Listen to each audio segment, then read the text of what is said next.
One of the best-known passages from Salman Rushdie's much-acclaimed Midnight's Children went something like this. No people whose word for yesterday is the same as their word for tomorrow can be said to have a firm grip on time. These words ring especially true today as India seems locked in an anachronistic, antediluvian controversy over Salman Rushdie. The author, one of the world's foremost writers and commentators, was initially forced to cancel his visit to India, where he was scheduled to take part in the Jaipur Literary Festival after there were intelligence reports of a threat perception to him. Intelligence reports that later became contentious because no agency seemed willing to claim ownership of them. Then he was all set to take part via a video link on the last day of the festival, a conversation that I, in fact, was scheduled to moderate with him.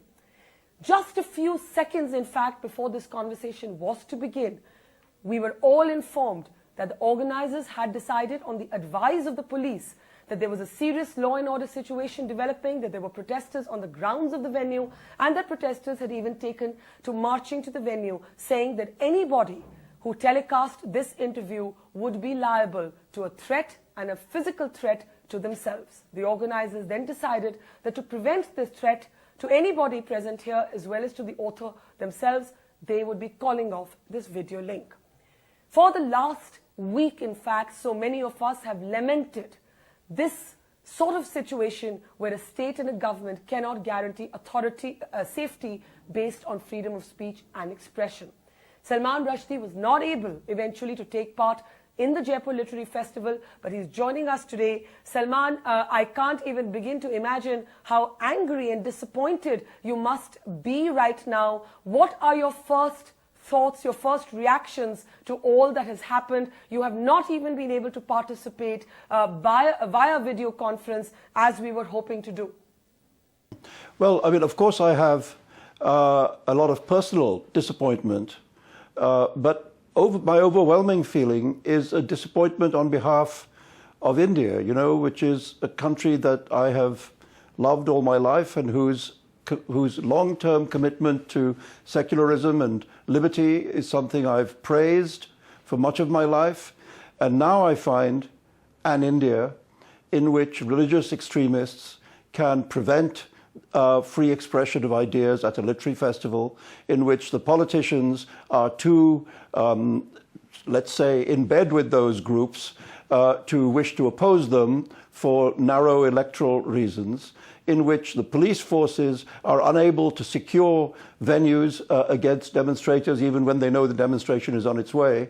And this decline in public standards and in the liberty of ordinary Indian citizens to engage in discourse, to hear differing points of view, that's the thing that makes me saddest. Of course, I'm very sad not to be there, but as I say, I'm sadder on behalf of the country in which this is happening.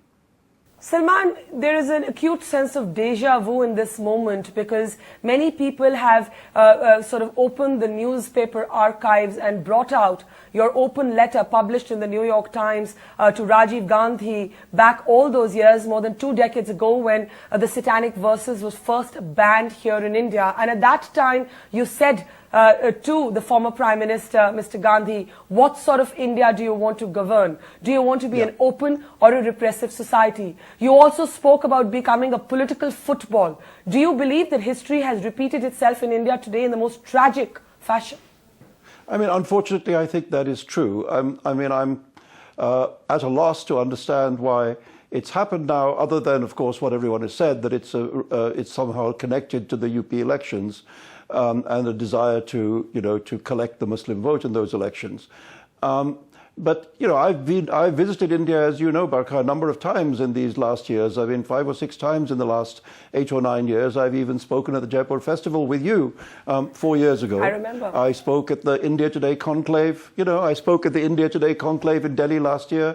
I brought my family for a several week-long holiday in India the year before that. I mean, I've been coming and going a lot.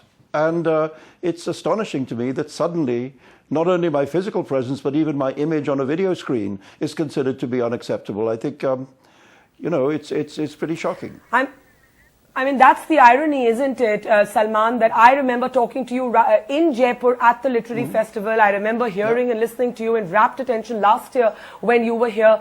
Do you believe that a certain kind of competitive politicization ahead of the UP elections is what has led to all of this? I believe that's so, yes. I think that must be so, because there's no other sensible explanation. And I would just like to say, you know, while I've been cast as this kind of so-called enemy of Islam, which seems ludicrous, I think, to anyone who knows how I've written and spoken over the years, that the real enemies of Islam are the leaders, you know, the Deobandis, the various extremist leaders and their followers who behave like this, because what they do is to strengthen the extremely negative image of Islam as an intolerant, repressive, and violent culture, as an ideology masking, you know, masquerading as a gentle faith, whereas actually what happens every time it's crossed, or every time it dislikes something, is that it resorts to threats and violence. People like this who behave like this are the ones who feed that image, and they are the ones responsible for the negative views of Islam in the world, and they should be called the enemies of the faith. So in a sense, what you're really saying is that everybody who has done this, the extremist sort of Muslim groups, led by their Maulvis, have in a sense hurt the image of Islam, and they have actually been unfair to Indian Muslims. Exactly. I mean, I would have said that the vast majority of Indian Muslims really, frankly, doesn't give a damn whether I come or go. You know, they have many other concerns, pressing concerns of their own, to do with their own economic conditions, their own educational conditions, their own prospects in the country. And you know, they are concerned with those. They're concerned with their personal lives, and whether a writer comes to speak at the literary festival or not, I would suspect, is a non-issue for the vast majority of Muslims in the country. And maybe there's a few who actually might want to come and hear me speak. You know, Salman, it's interesting. I actually read a tweet by somebody yesterday who said that if the government doesn't know how to handle the mullahs, that's the government's problem, not the problem of Indian Muslims. Would you agree with that? I don't know, I think it's everybody's problem. You know, I mean, I think in a society, you can't sort of compartmentalize blame in that way.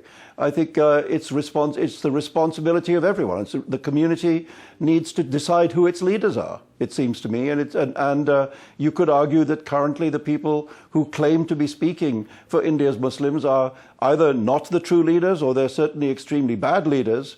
And the fact that the political system plays with those leaders, you know, wants to placate them and kind of curry favor with them, that, of course, is the fault of the political system. NDTV's cricket app, Android and iPhone, fastest scorecard, special analysis, and much more. Download free. ndtv.com/apps.